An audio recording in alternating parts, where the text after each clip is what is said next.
नमस्कार दोस्तों, मैं हूं राघवेंद्र। स्वागत है आप सभी का इन खबर पर। लोकसभा चुनाव में करारी शिकस्त के बाद उत्तर प्रदेश भाजपा में हलचल अब यह पर्दे के पीछे की बात नहीं रह गई है। प्रदेश के मुख्यमंत्री योगी आदित्यनाथ के खिलाफ एक आवाज जो सबसे ज्यादा मुखर है वह है उप मुख्यमंत्री केशव प्रसाद मौर्य की। केशव प्रसाद मौर्य के कैंप कार्यालय में हर रोज उनसे मिलने के लिए उत्तर प्रदेश के दूरस्थ जिलों से लोग आ रहे हैं, जिसमें विधायक और संगठन के लोग भी शामिल हैं। वहीं पूर्व मंत्री से लेकर वर्तमान समय में जो विधायक हैं या जो संगठन में लोग हैं वो लगातार उनका आना जाना क्रम जारी है।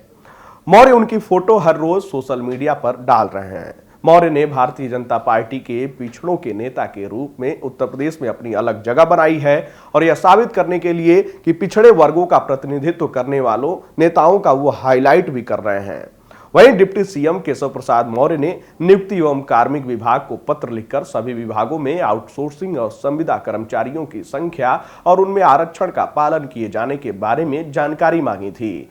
नियुक्ति एवं कार्मिक विभाग सीएम योगी आदित्यनाथ के पास है। सूचना विभाग ने इसको लेकर आंकड़े जारी किए हैं। इसके मुताबिक आउटसोर्सिंग के 676 कर्मचारियों में 512 रिजर्व वर्ग से हैं। इनमें 340 कर्मचारी ओबीसी कोटे से आते हैं, जो 75% से भी अधिक है। जबकि अभी आउटसोर्सिंग में आरक्षण का नियम लागू नहीं हुआ है। महत्वपूर्ण बात यह है कि आउटसोर्सिंग में नियुक्ति शासन के स्तर पर नहीं बल्कि विभाग के ही स्तर पर उसके द्वारा अधिकृत आउटसोर्सिंग एजेंसी करती है। मायावती सरकार ने साल 2008 में यह व्यवस्था लागू की थी। डिप्टी सीएम केशव प्रसाद मौर्य से लेकर सहयोगी दलों के नेता संजय निषाद और अनुप्रिया पटेल तक इसकी मांग कर चुके हैं।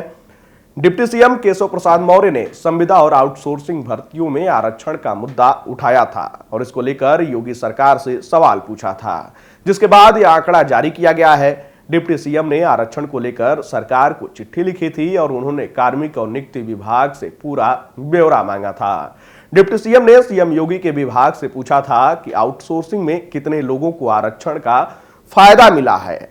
इसको लेकर उन्होंने 15 जुलाई को पत्र लिखा था। अपना दल की अनुप्रिया पटेल ने भी इसकी मांग की थी।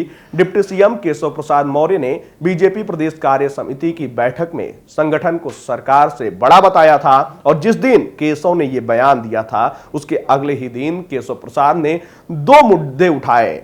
पहला आउटसोर्सिंग के जरिए दी जाने वाली नौकरी में आरक्षण और दूसरा शिक्षक भर्ती का, जिसके लिए 2018 में विज्ञापन निकाला गया था। यूपी की योगी सरकार पर आरोप लग रहे हैं कि कॉन्ट्रैक्ट पर दी जाने वाली नौकरियों में आरक्षण की अनदेखी हो रही है। मतलब पिछड़े और दलित कोटे को रिजर्वेशन नहीं दिया जा रहा है।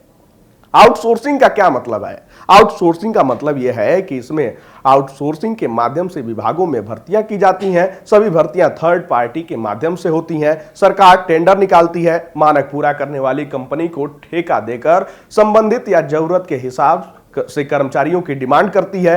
वेतन का पैसा सरकार कंपनी को देती है और कंपनी उन कर्मचारियों को पैसा देती है। सैलरी को लेकर सरकार और कर्मचारी के बीच सीधा संबंध नहीं होता है। अब ये पत्र जो है वो चर्चा का विषय क्यों बना? सीएम योगी आदित्यनाथ और डिप्टी सीएम केशव प्रसाद मौर्य के बीच जो ये तकरार चल रही है वो अब पर्दे के पीछे की कहानी तो रही नहीं है। जब से प्रदेश कार्य समिति की बैठक में केशव प्रसाद मौर्य ने कहा कि सरकार से बड़ा संगठन था और है और जो ये तमाम कार्यकर्ताओं का दर्द है वही हमारा दर्द है, तो उसके बाद से ही लगातार चर्चाएं शुरू हो गई कि संगठन और सरकार के बीच सब कुछ ठीक नहीं चल रहा है। जब उस बैठक के बाद डिप्टी सीएम केशव प्रसाद मौर्य 48 घंटे के भीतर ही दिल्ली पहुंचे और जेपी नड्डा से मुलाकात किए। उस मुलाकात के बाद और ये चर्चाएं जोर शोर से उठने लगी। लेकिन जिस तरीके से डिप्टी सीएम केशव प्रसाद मौर्य ने इन दोनों मुद्दों को उठाया था, इसको लेकर भी सवाल खड़े होने लगे।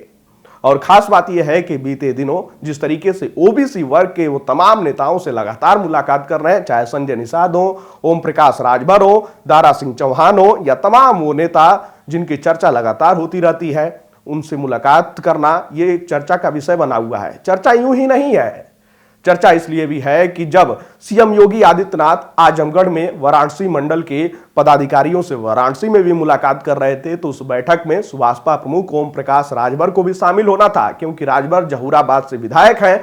लेकिन ओम प्रकाश राजभर उस बैठक में नहीं पहुंचे थे और ओम प्रकाश राजभर उसी दिन पहुंचते हैं लखनऊ के कालिदास मार्ग पर और वहां डिप्टी सीएम केशव प्रसाद मौर्य से मुलाकात करते हैं। मुलाकात के बाद तस्वीरें सोशल मीडिया पर साझा भी की जाती हैं। उसी के अगले दिन संजय निषाद पहुंच जाते हैं। संजय निषाद भी डिप्टी सीएम केशव प्रसाद मौर्य से मुलाकात करते हैं। उसके बाद से ही यह चर्चाएं शुरू हो गई हैं कि क्या एक ओबीसी मोर्चा खोलने की तैयारी है सीएम योगी आदित्यनाथ के खिलाफ। खैर, आरक्षण का ब्यौरा अब सामने आ चुका है। धीरे धीरे और जो आंकड़े हैं वो भी अब सामने आने शुरू हो जाएंगे। लेकिन इन तमाम खबरों पर आपकी क्या राय है? आप अपनी राय कमेंट बॉक्स में हमें जरूर बताइएगा।